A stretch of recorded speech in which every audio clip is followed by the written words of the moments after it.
Chetty Bobby. Welcome to Wrasslin with Big E and the POT. Podcast tag champs of the whole world, slamming like a DDT.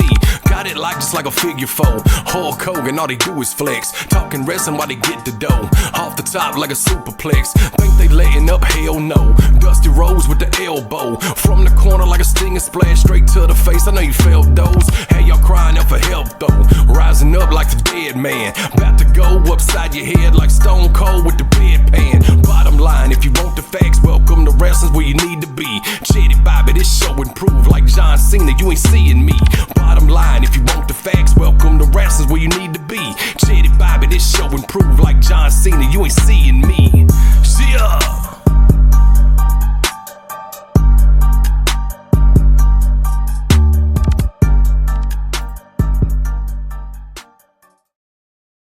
Hey, welcome to Wrasslin with them Wrasslin boys.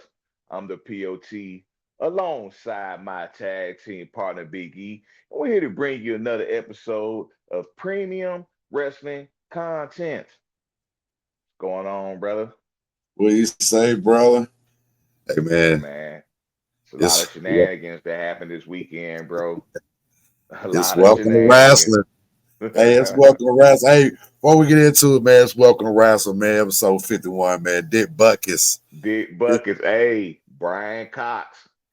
Hey, Randy Johnson. Randy Johnson. Hey, I got another one.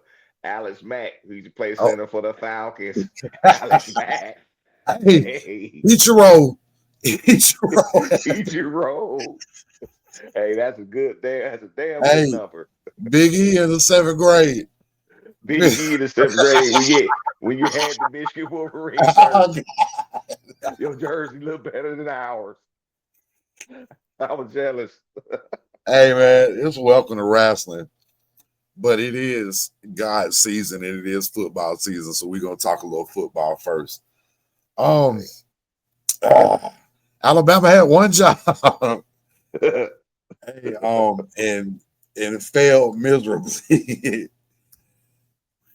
Yeah. Let me tell you something, man. It's Sunday night, so we're gonna get into the playoffs and everything. You know, playoffs are set for the college football bracket. Let me tell you about this game, man. So I'm in the end zone and it's pretty much split down the middle how they have it.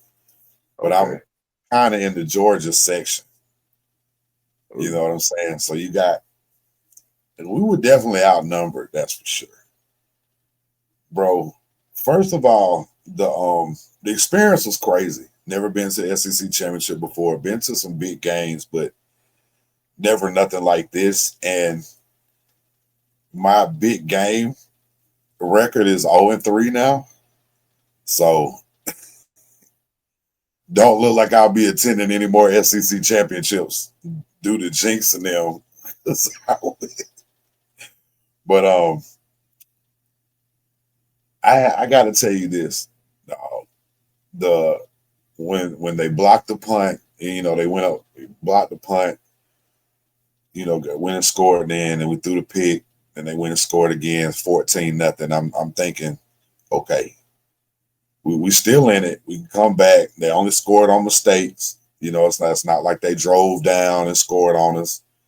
You know, but we just bad play calling, and you want to call it bad play calling, but at the end of the day, you got to think about it. If we don't execute, you don't know what the play does anyway.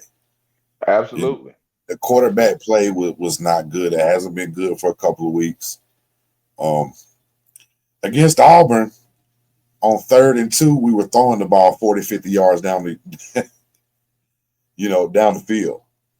It was Nick Sirianni with the Eagles. And this week they just our Jam Miller was out, couldn't play, but we just insisted on trying to run the ball, and it was just not working. And a lot of Ty Simpson's passes were way off, way bad.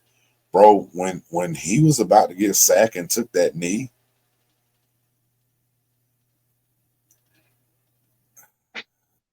that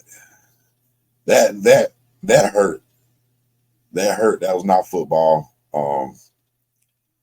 You hear all the stuff about him being banged up and all the hits that he took against Auburn and the schedule they played. Injuries are a part of football. Injuries are part of football. You cannot, it's got to be the next man up. That's why you're Alabama. That's why you're in the SEC, because you have the best athletes. So it's got to be next man up. So you don't put it on that.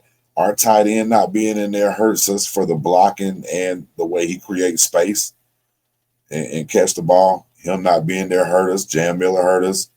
We had -3 rushing yards.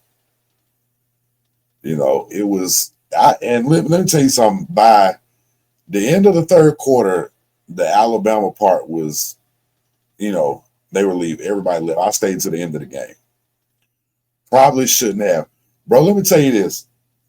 I never in my life have been talked to the way I was at that game. And I mean to tell you that you would have thought that Georgia whooped us every chance they got. Bro, and let me tell you this, as a man, there's only a few things that you say that are not okay, that you can't joke about. And another man telling you to suck his dick is you know, that's one of them things. And I probably had that told to me about 30 times last night. And I mean, I didn't talk to anybody. I didn't say a word. I just watching the game, yelling for the team, didn't say a word. And I mean, people were walking by, you suck my dick. You're going, 14 or nothing. You sorry this, sorry that. Bro, it's horrendous. I've never seen nothing like it in my life. This one lady that was in our section, any Alabama people that were sitting on the aisle, she was over there kicking their drinks over, walking down the aisle, kicking people drinks. Older lady in her 50s, obnoxious.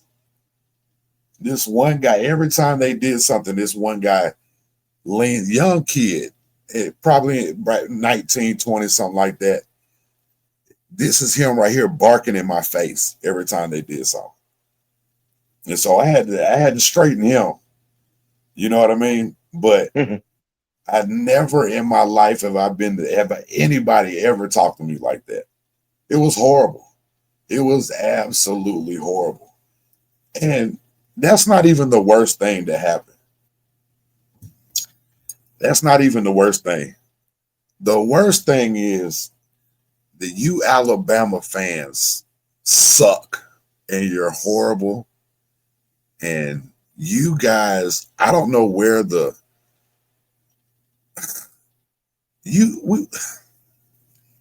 bro, Alabama fans, these Alabama fans these days will turn on the team in a minute. And I mean, it was fire DeBoer all night last night. It was get rid of Ty Simpson. My thing is, if somebody, even I thought he's not into it, he's out of it. Let's see if we can do something else. What's there to lose? We're already down. But they want to kick him off the team. You know what I mean? And at the end of the day, if you got somebody better to do it, they'd be in there. Because college football, if you lose, your job is on the line. You've seen it all year long. So I was so disappointed in the Alabama fans and the way they were acting as far as what they were saying about the team and stuff and how they left. And I get it. Go beat the traffic, But I'm staying to the end. I'm cheering them all to the end. It's Bama or nothing. We are in the playoffs, and I know everybody hates it. If you watch any kind of college football show right now or anything online, social media, it's only one team that they're talking about. So, and that's us. Notre Dame, they're mad. They're not, they got left out, and now we're not going to play in our bowl game. So this conference championship stuff is probably going to be done away with, because you're putting your team on the line, especially SEC. You got the number 1 and number 2 SEC ranked teams, or the C's rather, and they couldn't punish Alabama for losing because you didn't punish SMU last year. So they can't punish us for losing. But these conference championships, when you got Ole Miss and these other people just sitting there playing, sitting there watching and are locked in, but these conference championships, it's an extra game. These folks going to do away with that conference championship. Somebody's going to get, somebody big is going to go down, quarterback going to go down, something crazy going to happen. And they're going to do away with it. I feel you, but it's all about the money. Absolutely. So I don't see them going. I don't see them going like getting rid of the conference championship games. However, I see your point because I think they did the right thing by putting Alabama in because you shouldn't be punished if you make it to your conference championship game. Right. And like you said, you play that extra game, and there's a team like a Ole Miss and others, and Texas A&M, that didn't play because they didn't make it to the conference championship game. Then the team who loses the conference championship game shouldn't be punished. Right. In a smaller scale, you look at Ohio State, Indiana. Yeah, of course, that was 1 versus 2. They both was undefeated. But you see, Ohio State lost, but they still was ranked number 2. Right. They didn't knock them out from the top 4. They still get the bye because it was they shouldn't game. have. Yeah. So I think they did the right thing. And I think they did the right thing with Alabama getting in. Okay, 3 losses, but like you said, if Texas A&M would have beat Texas, then Alabama would have had to worry about potentially getting a 3rd loss, and we never had this conversation because they would have been locked in and didn't have to worry about it. So, but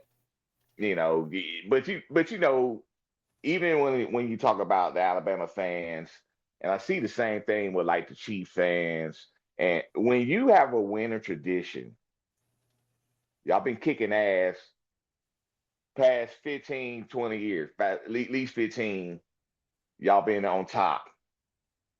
Yeah, okay, you can't win every year, right, for the Natty, but you won 6 with Saban.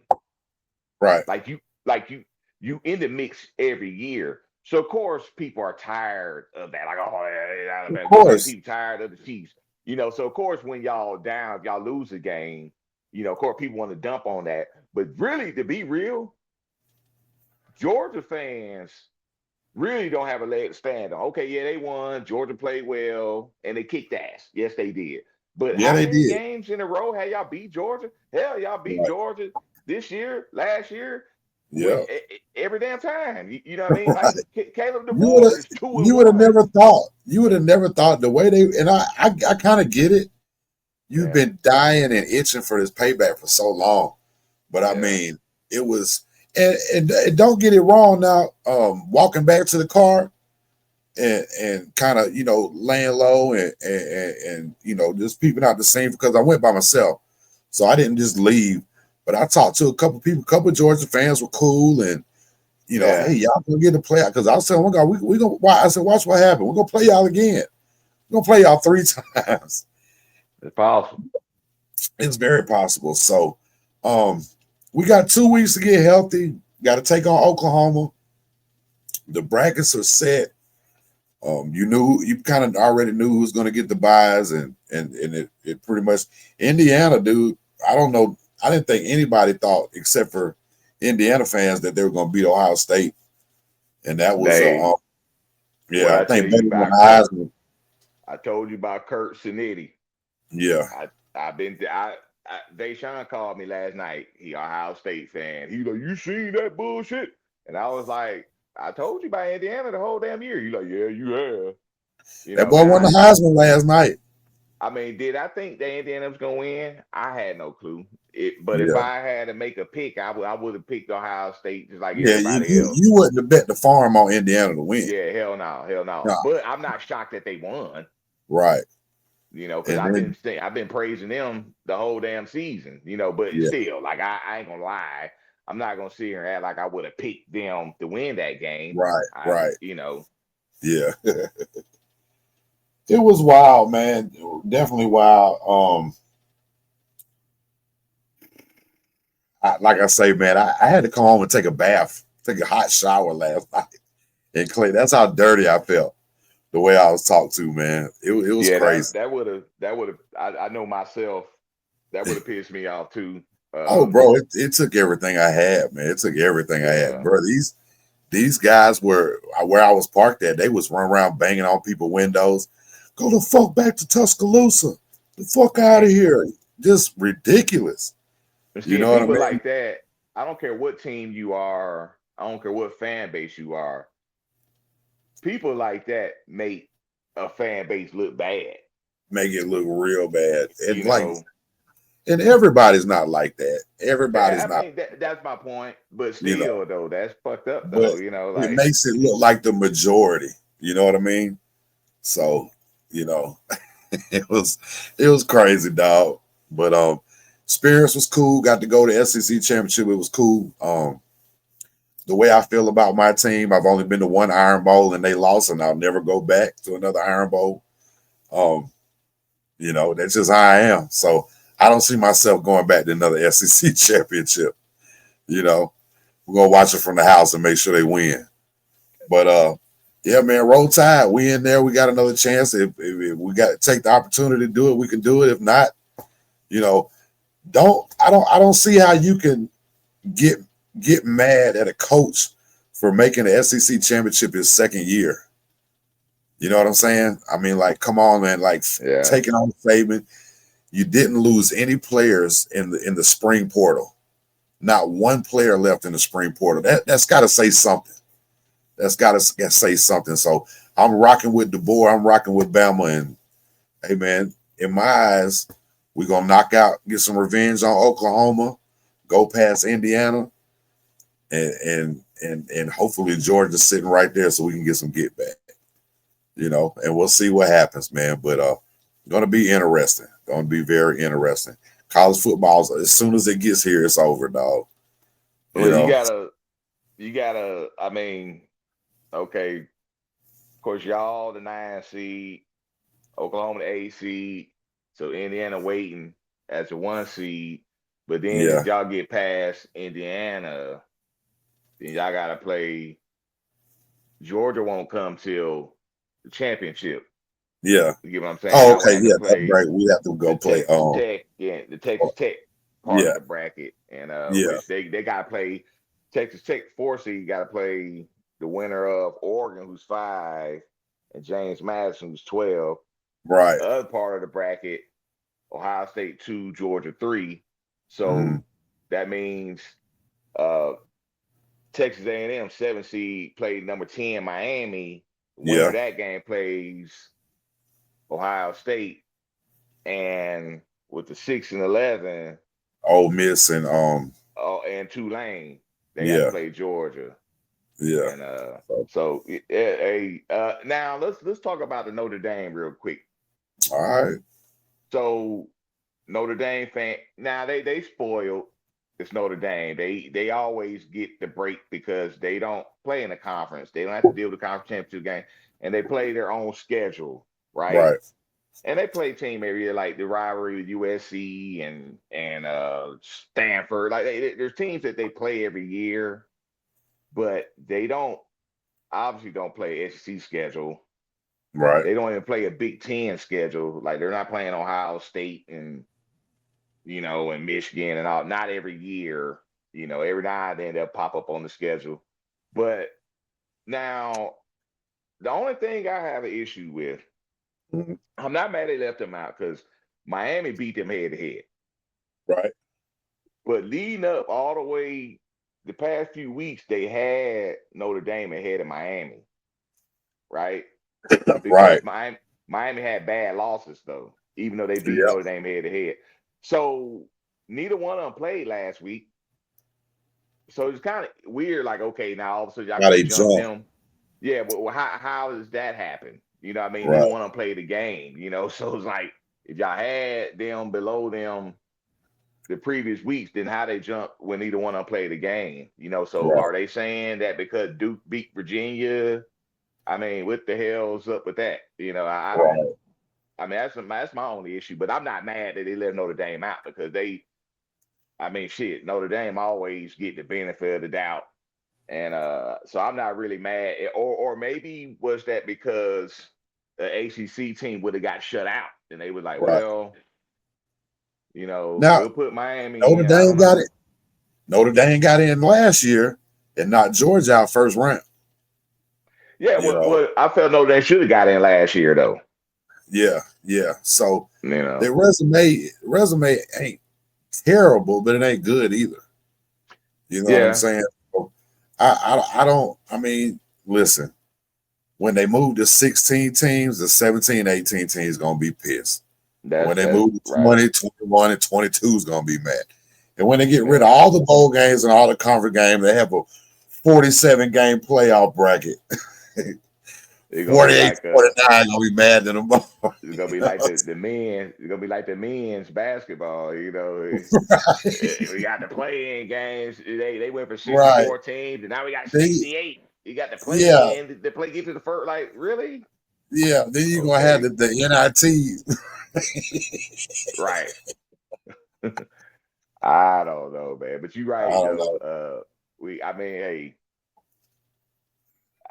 well, The see, teams like James Madison and Tulane, the spotlight gonna be on them though, because if they get the doors blown off, then it's gonna hurt the argument for the group of five schools hell to get yeah. teams in, Yeah. you know, because there are people pissed off that okay, Miami got in as an at-large, but the ACC champion didn't get in, because their ranking was so low. Right. And it's like an ACC supposed to be, even though we know it's not SEC and Big Ten top heavy. It's not like the whole Big Ten good. They just top heavy. They Right. got some Oregon, Ohio State, Indiana, and then it's everybody else. USC wasn't bad, but then everybody else like really was suspect. Penn State was supposed to be the team to beat. Remember what happened with them. So, Mhm. but ACC, remember Clemson was supposed to be. I mean, hell, Dabo might not Cle- be there next year. Right. Clemson, this is supposed to be their year back, and that the quarterback was supposed to be Heisman hopeful, and it just did not work out that way this year. So Yeah. yeah. So I don't South know. Carolina, same way. You would have thought South Carolina was going to be tough, and because of the two DNs that they got. And this all goes back to the LSU thing with Lane Kiffin. And we talked about that already, but you got teams like South Carolina that can get players, but they can't get players everywhere on the field. Right. LSU's had 3 national titles in the 2000s by 3 different coaches. It's always going to be talent coming through there. Always going to be talent coming through there. Rojan got one, Miles got one, Saban got one, at LSU. So, bro, that's 3 different coaches. So the talent is there. You know what I'm saying? But like you say, like a South Carolina, people that you thought was really going to be doing something this year just fell out because they got certain players that are going to go to the league and can really make an impact in the game, but you don't have them everywhere. So it's SEC is tough regardless, man. Playoffs are going to be good. Let's talk a little NFL, bro. I want to get your take on the NFL today. I do want to talk a couple of things. Jaden Daniels went down again today. Went down on their elbow. I think they said that he could have came back, but they just said no and let Mariota finish it. The way they're playing and everything, like him being so young, you do want him to come back and get them reps in and get them game reps, but do you want to risk not having him, period? Yeah, they especially with them being out of it, I wouldn't even risk it at this point. I mean, Right, yeah, again, you want him to get snaps, work the kinks out. Because he, of course, he obviously had one of the best rookie seasons by NFL quarterback ever. right, And this year, before he got hurt, they saw you for a whole year. So these teams scheme and watch tape. Defense coordinators figure out your strengths and weaknesses, and it was a little tougher for him this season. And they had a lot of stuff going on. Terry McLaurin was holding out, and they then Austin Eckler went down with an injury early in the season, and it was just a lot of stuff. I mean, but that's football, right? That's Right. football. Absolutely. Hell, look at the AFC. Baltimore, Kansas City, not even in the damn playoffs currently. Right. Who would Right. thought Baltimore that? went down again today. Yeah. Yeah. Which that's a whole nother story with them and the Steelers. It's almost like which team trying to lose the division. Aaron Rodgers pulled out the discount double check today when he got that rushing touchdown. He brought see that big old cast he had on? Yeah, man. Yeah.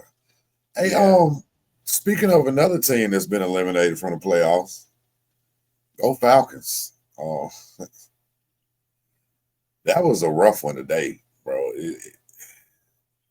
What made that one so bad?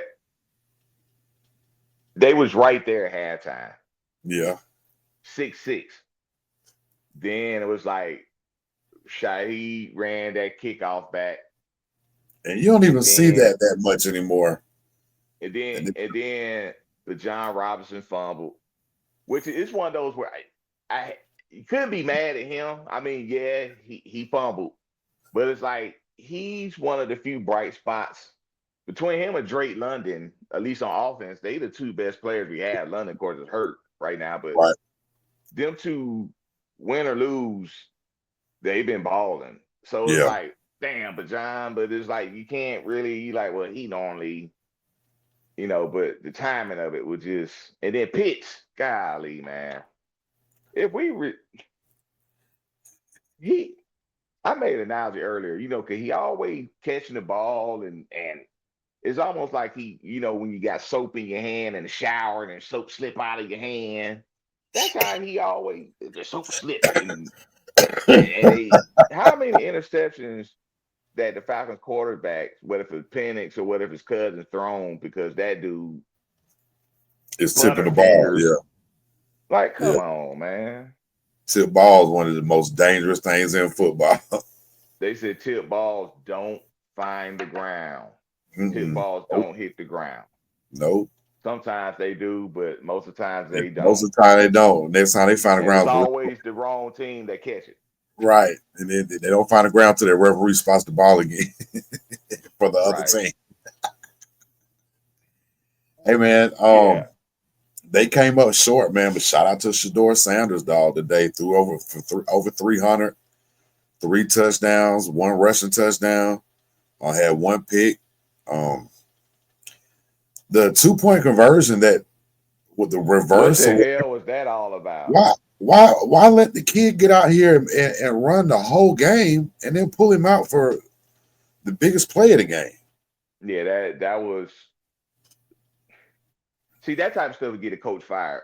Right. Stuff like that. Like, why he been balling the whole game, got them to a point where they had the potential, the opportunity to tie the game with 2-point conversion. And like you said, the most important play in the game for Cleveland Browns on offense, you take him out to run a fucking trick play that, trick plays are good when they work, but like, why would you take, if you run a trick play, why is he not in the game though? Like, like at least use him as a decoy or something. He was standing on the damn sideline. Like, you're questioning everything he's done for the whole game, and then it's like you put somebody in there, then it's a gimmick play. Exactly. And then it blew up as soon as the ball was hyped anyway. Yeah, that was that. Like I said, that type of shit get coach fired. Yeah. Which he had he got issues with Shedeur anyway. I guess you can't handle the whole. And but who doesn't celebrate? Who doesn't do stuff like that? Who doesn't? I mean, they did the baby boy thing last week.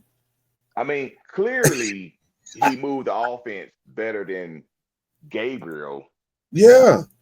It's almost like that you want to be right so bad. Right.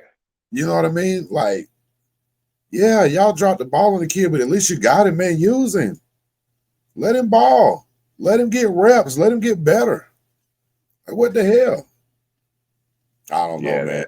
Shout out to Shador, man, for making them a believer. Man, keep making these folks a believer, man.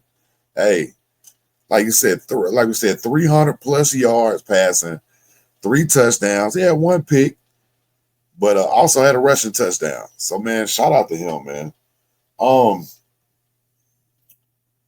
Yeah, as far as that, Chiefs went down again tonight, late game. Fantasy wise, I just knew when I'm down 20 points. I mean, I'm up 23, I think. And he's got my opponent's got 1 player left, and it was Patrick Mahomes. And thank God he had the worst game he's had. I don't know how long, but I know I got the W with 9. I only had 9 players. You know, I had to start somebody that was out. You know, because like half of my team is all IR or questionable or out of the thing right now. And plus, so you end up winning. You pulled that. Yeah. You pulled that out. Yeah, 106 to 101. Hell no. And I had to start Marvin Harrison Jr., who's out, just to get my lineup in because I couldn't put in 9 and I couldn't play 3 tight ends.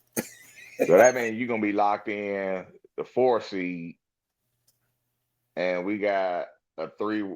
I guess we're gonna have a 3-way tie for the last 2 spots. So some tiebreakers gonna be involved. So one of those 7 teams gonna be out. Yeah. But I'm glad the system automatically do that shit. Yeah. Yeah. Yeah, but I needed that win though. Yeah. I needed that. So that worked out good. So shout out. We ain't gonna talk about my damn fantasy. Shout out to me for fantasy football. It's been a while. You still in the dance, bro. You going to the dance. Any other NFL you want to cover before we get moving and talk a little bit of wrestling? I thought the Green Bay, the Chicago Bears game was a good one. You know, for the division lead in that one. But you know, the playoff race is so tight in the NFC. Well, both conferences, but in the NFC, the Bears started this week as the number 1 seed. They lost, and now they're the number 7 seed. And they got to play Green Bay again at home next week. Well, they play back-to-back weeks? Yeah. It's either this week or next week. It's like the 18th. That's next week, right? No, that's the week after. Yeah. But it's still 2 games in 3 weeks. Yeah. Somebody else playing I think it's the Steelers and Baltimore. There's another game, another division game where they play like twice in 3 weeks. I think it's Baltimore and a lot of snow today. A lot of snow in there today with the winter storm. That Bills game with Josh Allen just ran a little 40, 50 yard going through that snow. They talking about Josh Allen dashing through the snow. You know what, man? Like, now, first of all, that guy's dangerous. Mm. Now, if you go against him in fantasy, he's a problem. Yeah. Because every week it seemed like he get multiple touchdown passes, throwing, and multiple rushing touchdowns. I mean, it's like he's ridiculous. But even in this game, Cincinnati had a lead, and here comes Josh Allen. And I think what changed momentum though was when Burrow threw that pick 6. When he tried to throw, you know, that like really changed things. And it's amazing how a couple of plays can really change the momentum. Yeah. You know, I mean, but that's sports, that's football, you know. So shout out NFL. It was pretty entertaining day. Where they got 4 weeks to go. And you know, this playoff race is gonna definitely be something. So more to come with that. Absolutely. Well, let's jump into what we really here for, man. It's Welcome to Wrasslin, man. Let's talk a little bit about this week. We got We're going to talk about Saturday night's main event, but they've only really got two matches on the card really inked in all the way. So we still got a go home episode of Raw and SmackDown, and they'll fill the card in this end of the week. So we'll just review the whole thing and talk about it next week. But John Cena, man, it's set. Gunther made LA Knight tap out, and it's Gunther and John Cena. You called it weeks ago before the tournament thing ever even came up. So shout out to you for fantasy booking over here. You know what I'm saying? What do you plan to expect from his last match? Like, I mean, I've been thinking about this. Now, most wrestlers go out on their back, right? Yeah. Unless you're from Calgary, Alberta. Yeah. And I think Gunther's going to win because I told you, I don't know if they're going to do the Brock Lesnar thing because they both heels. No way. There's not the last one. I don't see the benefit of Gunther losing. No, you're talking about, okay, you're not talking about Gunther going in there and just beating the crap out of him and ending the match real quick. You're not talking about that. No, I don't think it's going to be a squash. I think it's going to be a good match. Cena ain't going out like that. Right. But you're talking about Gunther and Brock Lesnar mixing up later on. Yeah, which even though it'd be a difference, like Brock squashed him, I don't think Gunther gonna squash him. Right. But I still think they're gonna run with this. I retired John Cena, and it's like, well, I beat John Cena too. You know what I mean? And they probably gonna have a run in with each other in the Royal Rumble, like they did a couple years ago. But this time, it's gonna be a little more to it.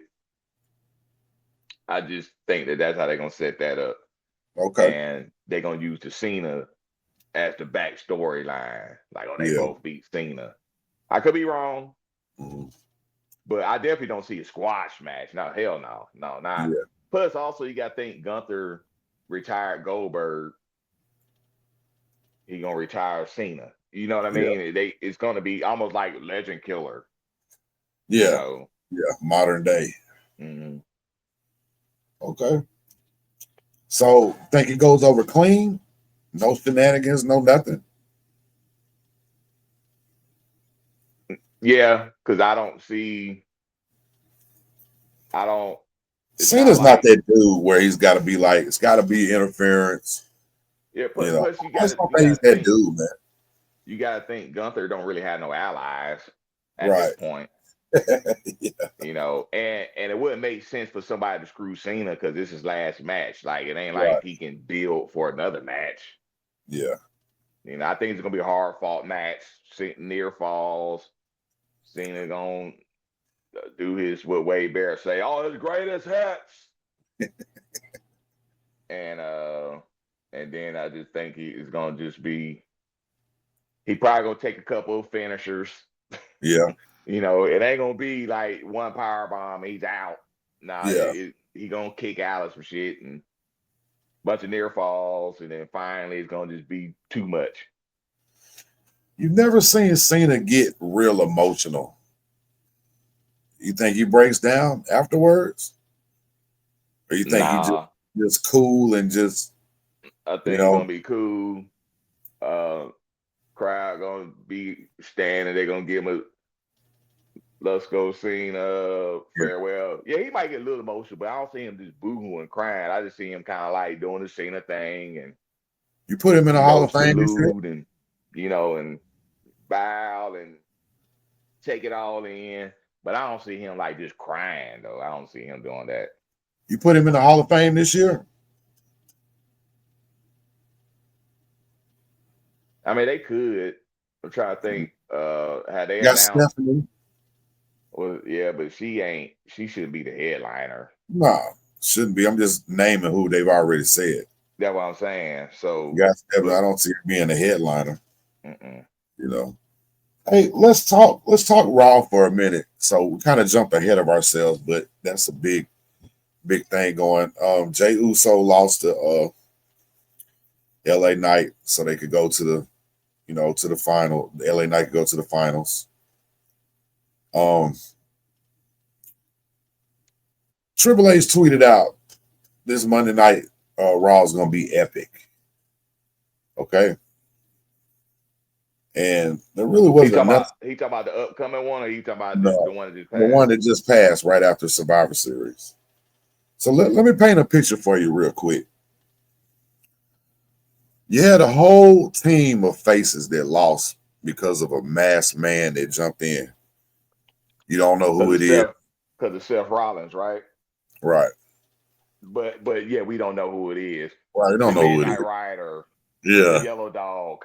Well, you knew who the Midnight. Well, you knew who all them was. Just like we The know who the Midnight damn Rider we knew from who the the damn masked man was. from the He had Colorado Canyon.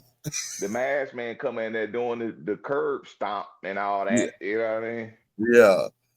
The Math Rider, the Midnight Rider from the If Colorado you Canyon will. with his horse El Diablo and then with his enforcer, Magnum PA. But hey, oh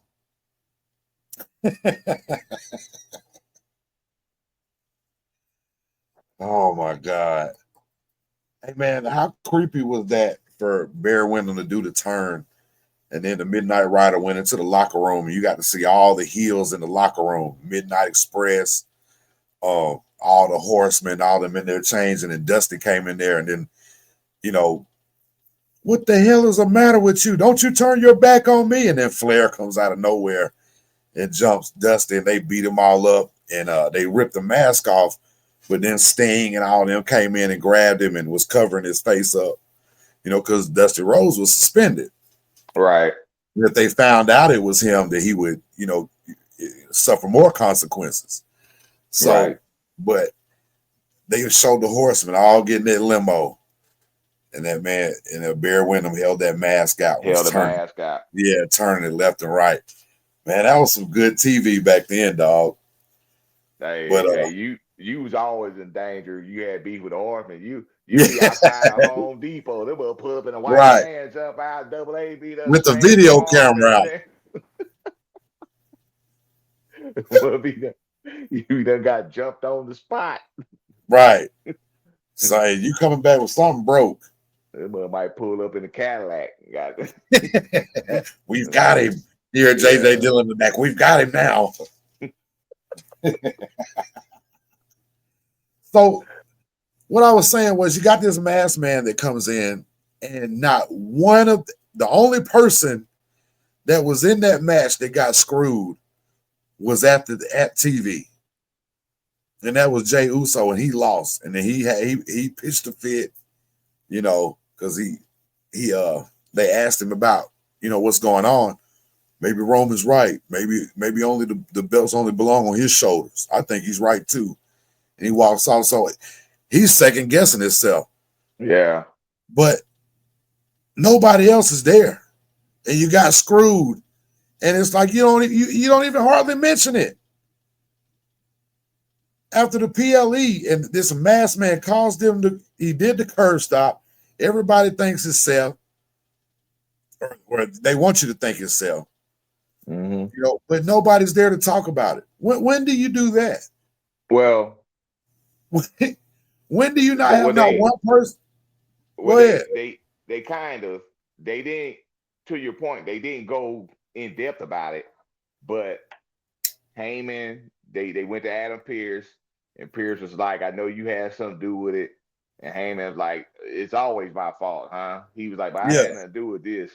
And then Adam Pearce went to one of the referees and was like, I heard Seth was hanging out backstage without a sling, yada, yada, yada. I need you to check it out for me. And then when AJ came talk to him about having to, defending the titles again, him and Dragon Lee, they mentioned again. AJ was like, yeah, I did see Seth.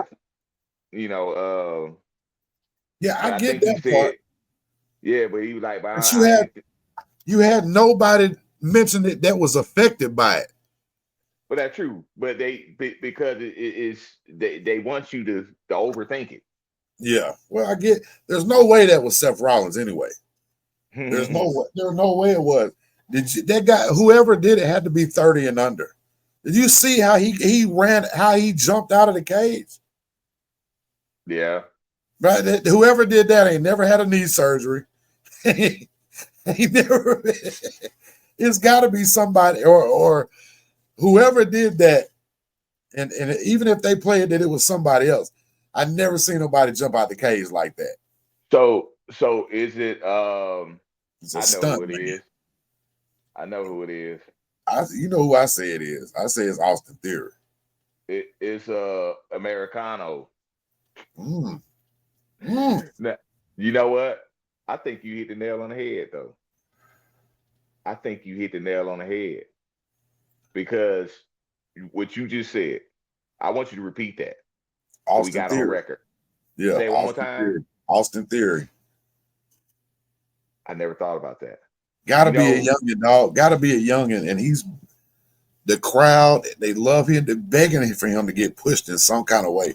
Well, there've been rumors when Braun and Bronson turned on Seth after Seth got the injury. There was rumors that Austin Theory was going to be in his vision. Mm-hmm. So that makes all the sense in the world by you saying that. That may be the surprise later on down the road.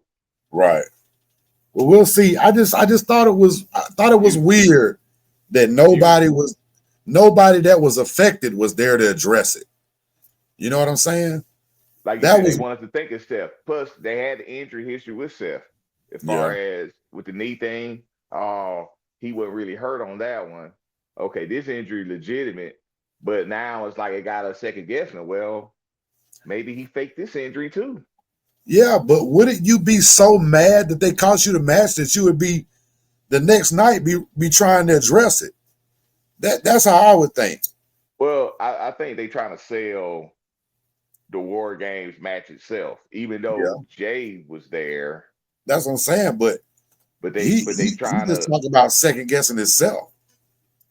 Well, yeah, but still, it's like Punk. They selling the War Games match itself. Like, they lost, even though anybody can win or lose War Games. It's not like they got beat up the whole damn match, but they selling it the injuries like, oh, he needs a night off. They just fought in the War Games. The heels don't matter with the heels because they won. They on their high horse.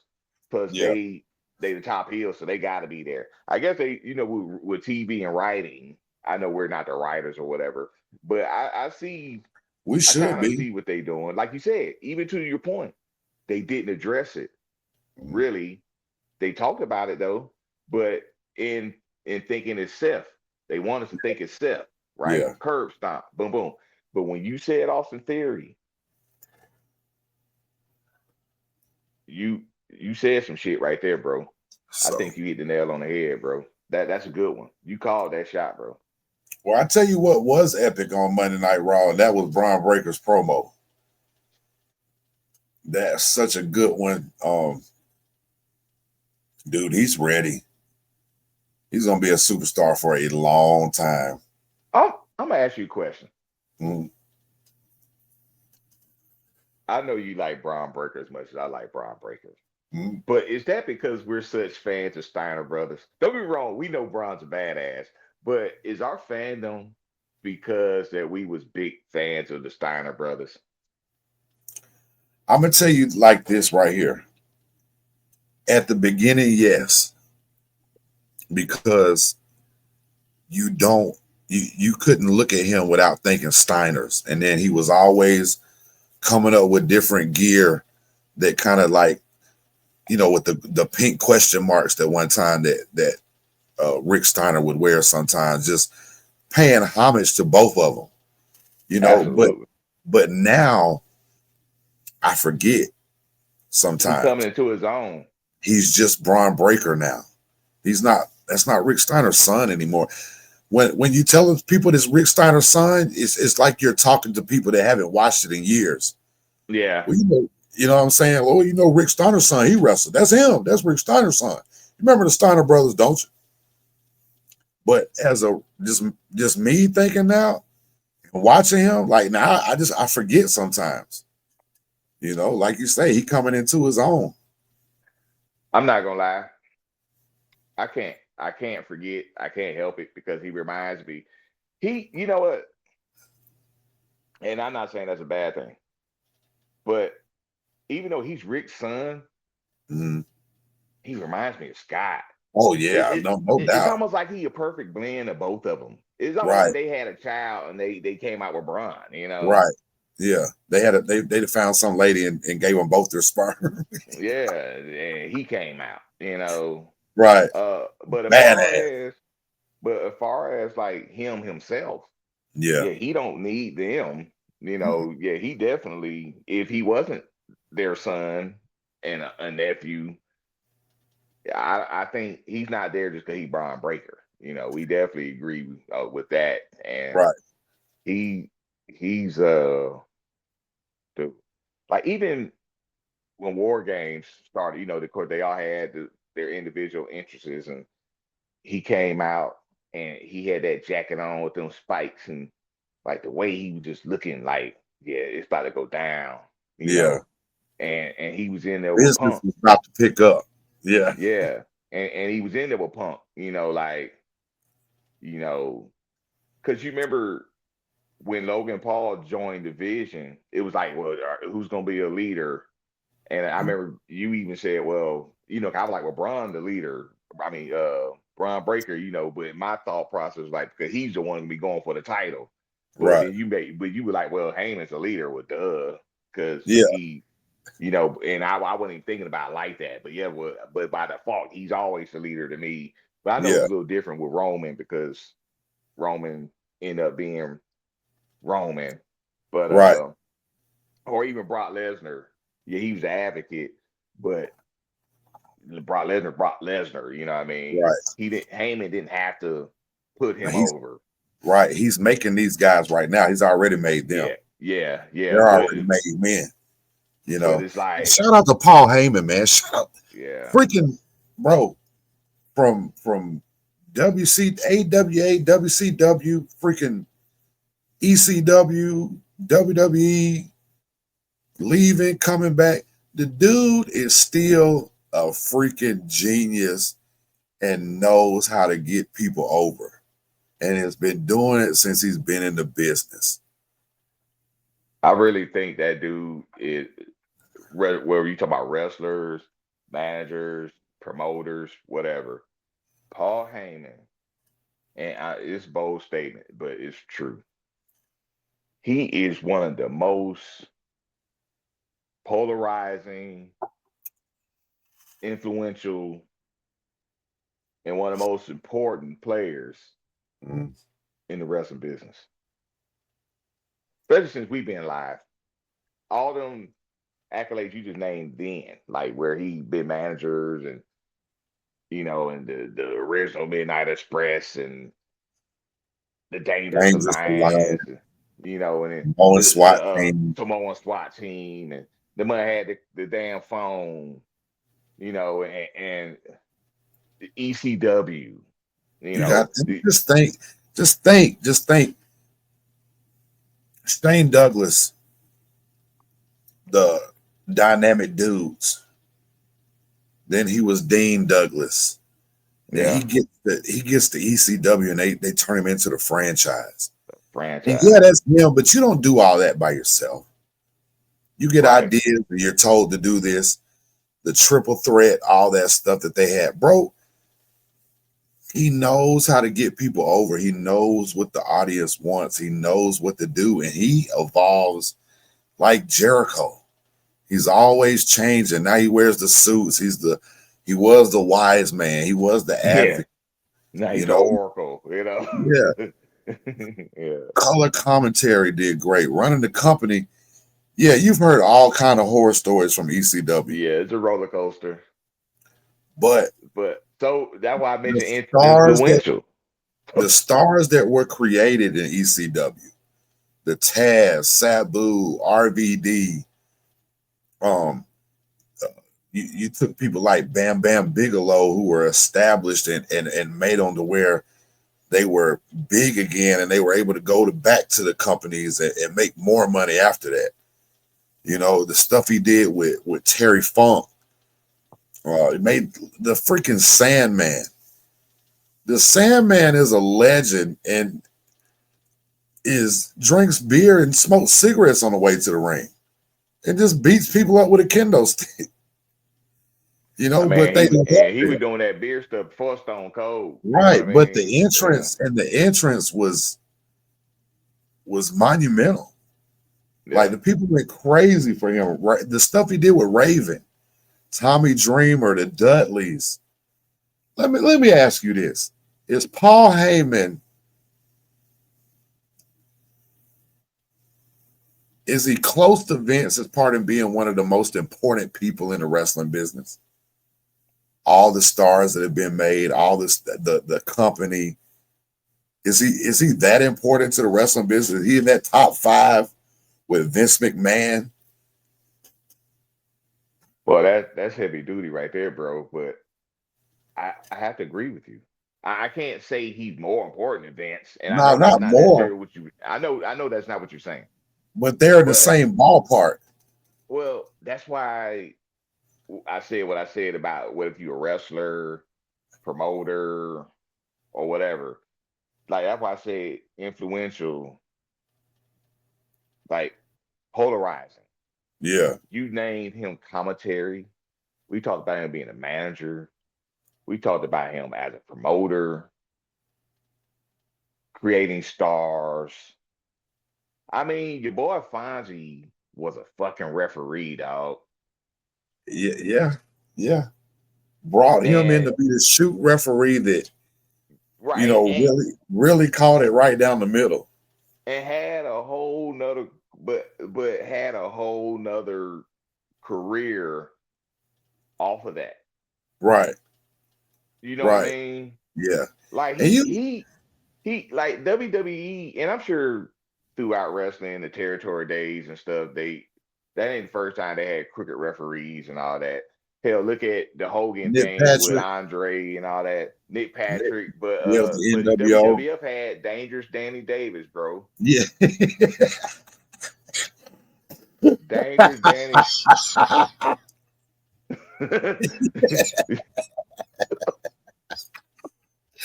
Hey man, I love it when we get off topic and just go. I love it. I love it because there's nowhere in the outline of this show that Danny Davis's name is on or even thought about being talked about. There's no way in the world. When's the last time you mentioned Danny Davis or talked about him? That's That's probably the first and only time, bro. like that's like you just throw the script out the window. You know what I'm saying? That mother that WrestleMania 3 out there, 6-man tag with the Hart Foundation, bro, going against British Bulldog and Coco. What now? Who I forgot who their partner was. But it was 6-man tag at WrestleMania 3. It wasn't Coco and Frankie. Now, because Coco fought Butch Reed, the Oh, natural. the natural. That's when they had Yeah, that blonde hair. yeah. Junkyard Dog fought Harley Race, the king, handsome Harley Race. That's crazy.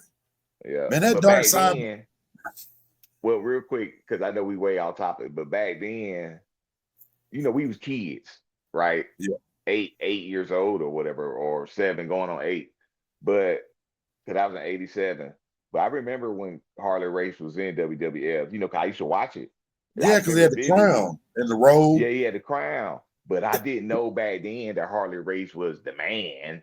You know Right. what I mean? Like, One of the most you know, dangerous men in wrestling, for real. yeah, yeah. Like, even then, I know that was past his prime. That was on his way down. But it was Right. like, we didn't know that he was the NWA champion. And like in the 70s, he just kind of like was that dude in and out the ring. Yeah. So I look back at that, it's kind of crazy when you really think about it, you know. Right, right. But yeah, man, shout out to Paul Heyman. But to get back on track, the promo was amazing. He really came out. It got real personal with Punk, and he's the #1 contender now. And we're gonna get a title match, and I can't wait to see it. I can't wait to see what this kid's gonna do for the next 10, 15 years. You know, so and like I say, yeah, I was a fan as soon as Rick Steiner, Scott Steiner nephew, Rick Steiner's son. Yeah, I'm sold. But now, bro, I'm all in. You know, and like you said, you're always gonna know that's the kid. But now you don't even have to think about that. You know You what I'm know, saying? I can't help but to think like, and I'm going real deep with it. I'm taking wrestling out of it. This boy went to Edinburgh High School, bro. Yeah, yeah, yeah. It matter Right. like I know he's younger than us, obviously, but Yeah, like because you I know we imagine though, played football against him though. You know what I mean? right? And he Having be to take running that back. long ass walk to the field where they park the buses Yeah, at. right. But yeah, Bron's a badass. So, um, But the promo man really brought him out. I really dug it. I love when he slammed the microphone down because he's just full of intensity, and it yeah, bounced yeah, right up. And Logan Paul grabs it. Damn, you know, and he wasn't saying damn because he caught it. He was like, that man just cut a hell of a promo, you right. know. And then when he stepped on his steps and he was just so pumped up and going off at the crowd. And I knew in his mind, like, yeah, I just killed that shit. You know what I'm saying? Like, that shit was awesome, man. So yeah, man, looking forward to seeing when they might do it at the Royal Rumble. You know what I'm saying? Because that's the next PLE. Because you got Saturday night's main event, and then the next PLE is Royal Rumble, Yeah, and then it's straight to WrestleMania, dog. yeah. And of course, Royal Rumble's around the corner, and that's when a lot of I mean, they planting seeds, but Yeah, a lot of stuff happened during the Rumble. right. We're That's gonna why see I think Jericho in the Rumble. That Gunther Punk. I think Jericho gonna be back. Mm, Which I know they kind of cooled down lately because they ain't really been a topic of discussion. But right. it's I'll be shocked if we don't see that man with them arms out with something colorful on, or you know, Yeah. who knows with him? Who And knows? the crowd ain't got to sing "Break the Walls Down" yet. I can't wait to hear No, that. The crowd ain't got to no, sing that one yet. they gonna come out there singing Yeah, that dun, dun, dun, dun, dun, dun. that Hey, Judas hey, song. Yeah, hey, the crowd is singing that shit though. man. That'd be a trip. They did that. Yeah. So, hey, man, before we get wrapped up here, Solo and the YS6, the MFTs and the YS6. Clearly, they're gonna do something soon. Yeah. But Solo went off, and Solo, bro, he's you talking about really coming into his own. But he made a person with Bo Dallas. All I got to do is Bo leave. He said the Mm. Bo leave thing on there and everything. So they're gonna mix it up somewhere. There's gonna be something they're gonna do. You got Cody Rhodes and Obafemi, the new NXT champion. Let's talk about that for a second. So he beat Ricky Saints to retain the NXT title, or not retain, but to get it back. Right. And he'll wrestle Cody at Saturday night's main event. Not gonna beat Cody. I'm sure Drew's gonna do something because they try to jump on. He tried to come back to SmackDown Friday and they wouldn't let him. And then Cody, try to jump in his truck, pull him out the truck and stuff. So, they're gonna reinstate him soon because that's all Cody was like, reinstate him, so he can get his hands on him or whatever. But the NXT, the what was it called? the deadline, how they did the matches with the 5 to 6 guys in there, and they were all in there together. It reminded me of the Iron Man stuff they used to do back in NWA. We used to accumulate points, So this one was, but they were all in there together, and it was whoever had the most pinfalls in 25 minutes won. It was interesting to say the least. Whoever won became the number one contender for the NXT championship. The Evans dude, he ended up winning. Javon Evans. Yeah, so he's the number one contender for the NXT title. So him and Obafemi a big dude, man. But what do you think? What do you think about those the deadline matches? What do you think about that?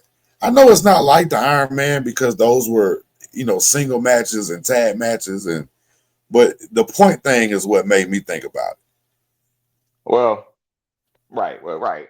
Now the Iron Man, I know you know, but the Iron Man is a round robin tournament, and I know they only did that one time, and it was Stark 89, Future Shock, but I thought it was very interesting. But I think what threw that off is they did it in one night. Yeah. Which was what made it intriguing too, though. But they kind of got that from New Japan doing the G1 Climax tournament, and and also now AEW have their what they call the Continental Classic. Mm-hmm. Same thing as a round robin, but they got 2 different brackets. Yeah, and then I guess the winner of those 2 fight in the championship. So I do like round robin stuff. Now, as far as that match, the point system, I'm sure that was interesting. The only thing about matches like that, and I even always thought about this, like with the original Survivor Series concept. When you watch a match and it's one-on-one, especially if it's 2 like stars, the matches are not like 3 to 5 minutes, right? Right. It take a long time to pin somebody. Right. So now these matches, stuff like this, or even like with the old school Survivor Series tag matches, the elimination matches, of course they only got so much time they put on the show, so they gotta like eliminate these guys, whether if they do like a double count out with 2 guys fighting or a guy get disqualified. But that's why you used to have a couple of mid-card guys in there that could go down first. You know what I'm saying? But even in the big ones though, when Hogan and Jake the Snake and they still had 2 powerhouse teams. Right. And there's like 1 survivor or maybe 2, and it's like, okay, so you tell me all these people got pinned within 10 minutes?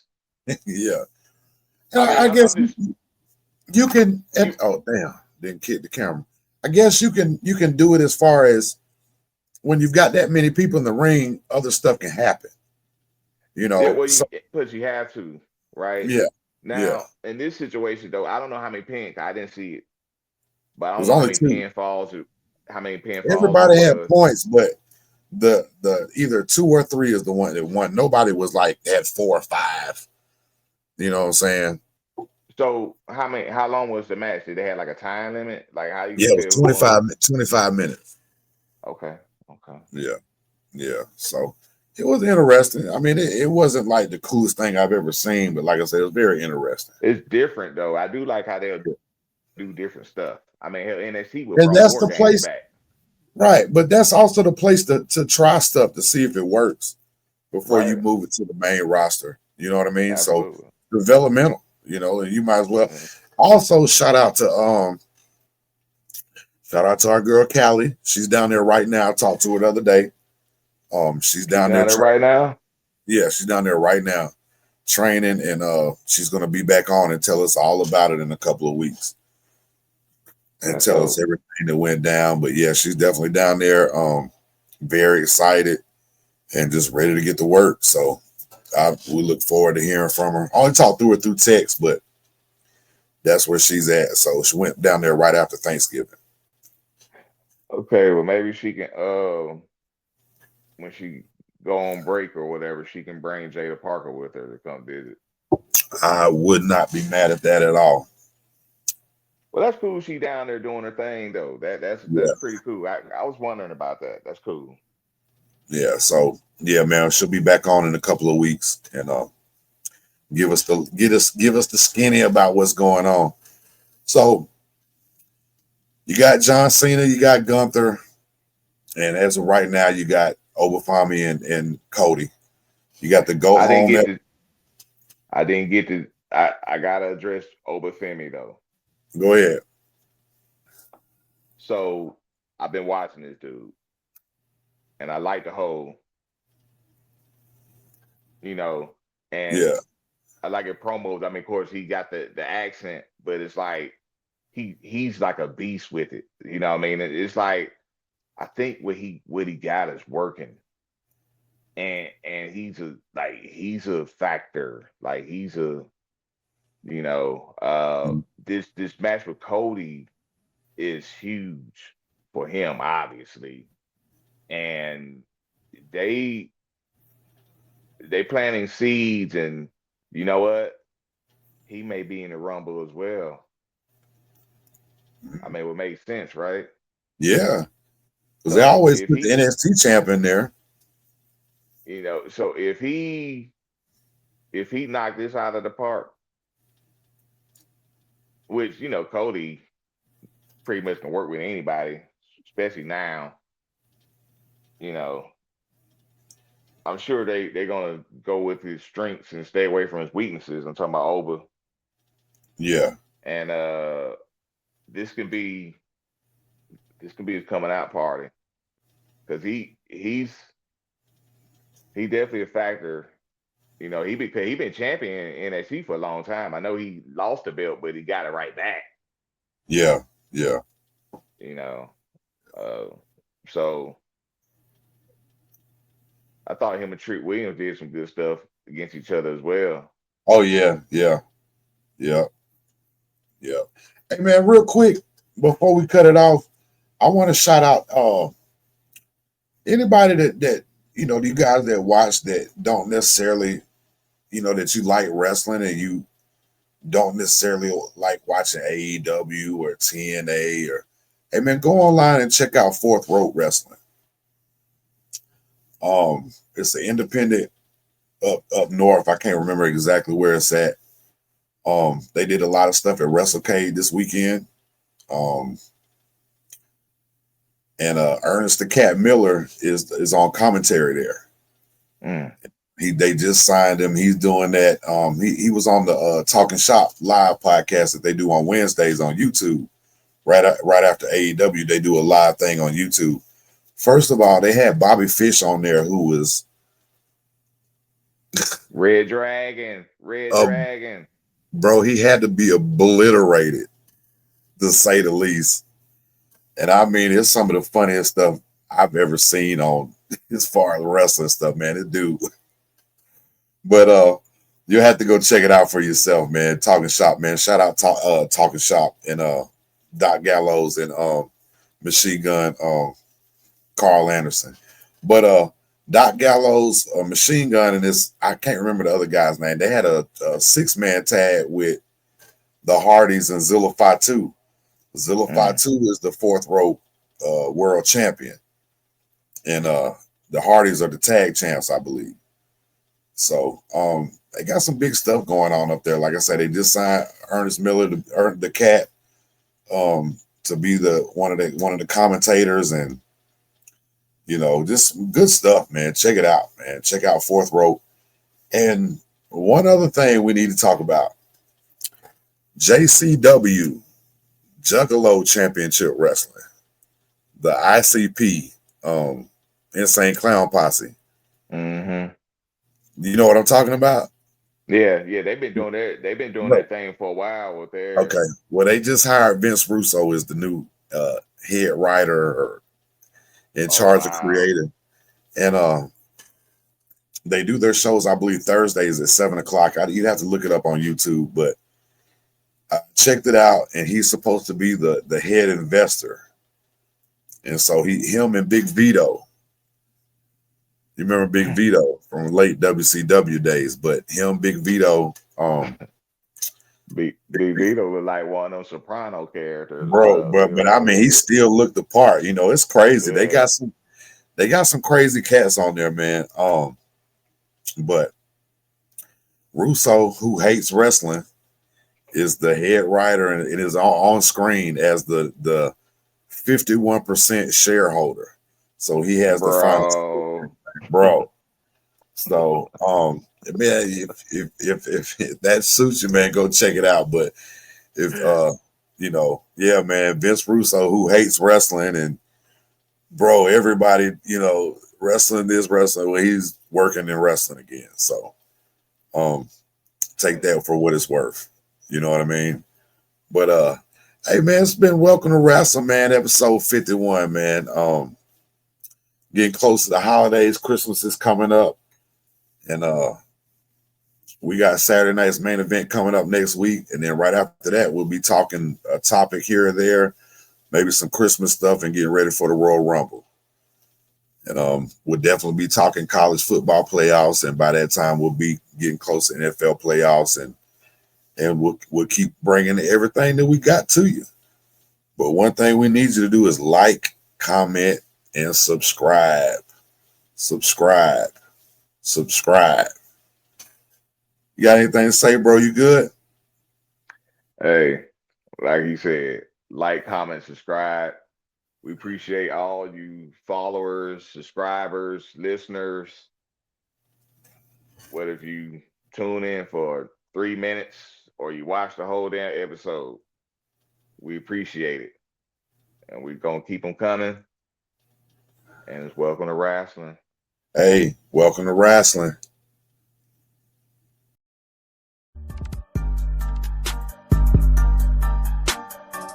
Welcome to Wrasslin, Shady Bobby. Welcome to Wrasslin with Big E and the POT. Podcast tag champs of the whole world, slamming like a DDT. Got it like just like a figure four. Hulk Hogan, all they do is flex. Talking wrestling while they get the dough. Off the top like a superplex. Think they letting up? Hell no. Dusty Rose with the elbow. From the corner like a stinging splash straight to the face. I know you felt those. Hey, y'all crying out for help though. Rising up like the dead man. About to go upside your head like Stone Cold with the bedpan. Bottom line, if you want the facts, welcome to Wrestling where you need to be. Shady Bobby, this show improved like John Cena, you ain't seeing me. Bottom line, if you want the facts, welcome to Wrestling where you need to be. Shady Bobby, this show improved like John Cena, you ain't seeing me. Yeah.